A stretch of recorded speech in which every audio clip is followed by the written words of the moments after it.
शान ना इसकी जाने पाए, चाहे जान भले ही जाए, विश्व विजय करके दिखलाए, तब होवे प्रण पूर्ण हमारा, झंडा ऊंचा रहे हमारा, विजयी विश्व तिरंगा प्यारा, झंडा ऊंचा रहे हमारा।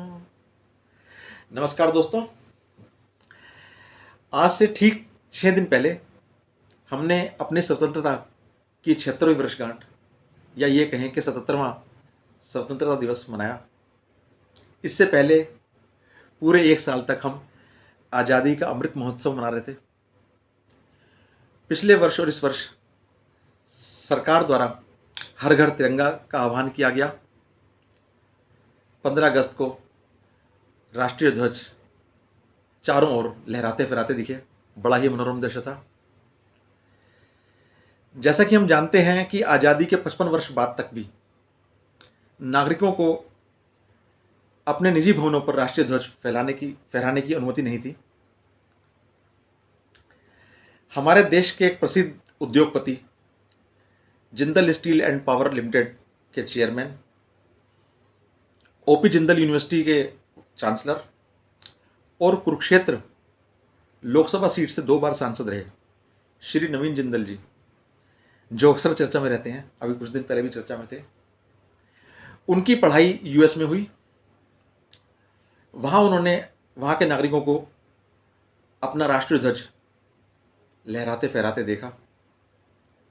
तो जब वो भारत आए, उन्होंने अपने कारखाने पर राष्ट्रीय ध्वज फहराने का प्रयास किया तो उनको कानूनी कार्रवाई किए जाने की चेतावनी दी गई। उसके बाद उन्होंने 1995 में पहले दिल्ली हाई कोर्ट और फिर सुप्रीम कोर्ट में एक याचिका दायर की 1995 में,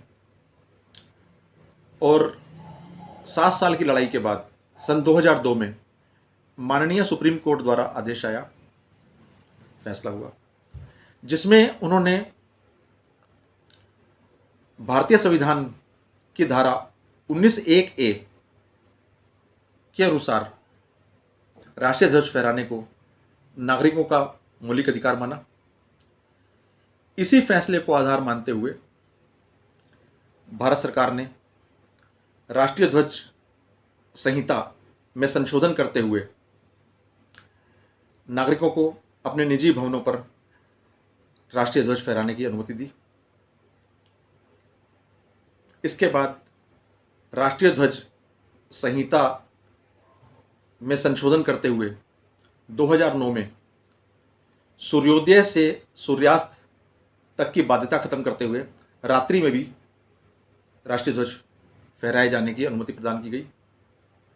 एक और संशोधन अभी 30 दिसंबर 2021 में हुआ, जिसके अनुसार अब केवल सूती कपड़ा ही नहीं बल्कि पॉलिस्टर कपड़ा या अन्य फैब्रिक भी मशीन द्वारा सिले गए राष्ट्रीय ध्वज के लिए मान्य होंगे। दोस्तों, समय समय पर सरकार राष्ट्रीय ध्वज संहिता में संशोधन करते हुए हमारे अधिकारों को बढ़ा रही है, परंतु उन्होंने हमें हमारा मौलिक अधिकार नहीं माना राष्ट्रीय ध्वज के लिए।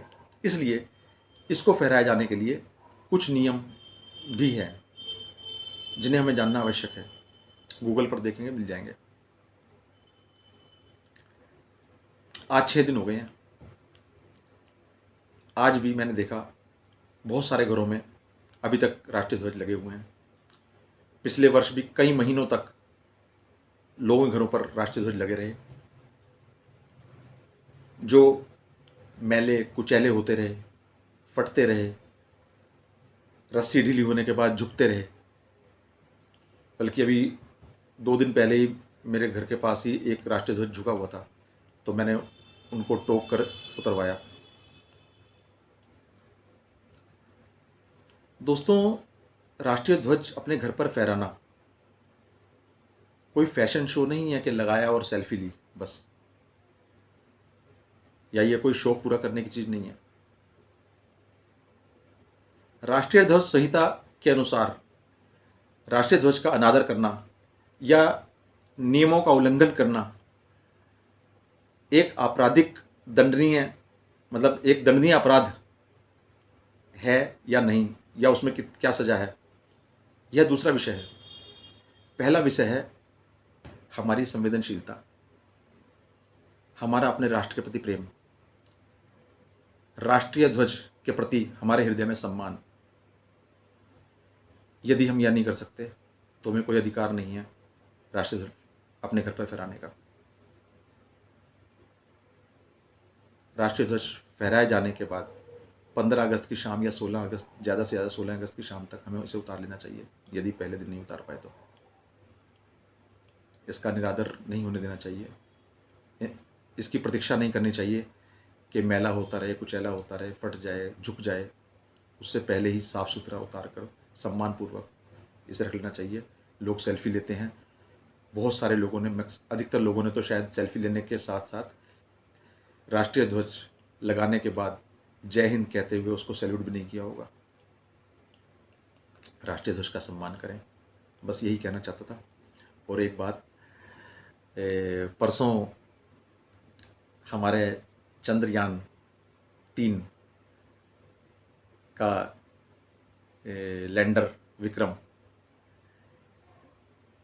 जो चंद्रमा के दक्षिणी ध्रुव पर लैंड करके इतिहास रचने जा रहा है, भारत का परचम लहराने जा रहा है चंद्रमा पर। यह हमारे लिए बहुत गर्व की बात है।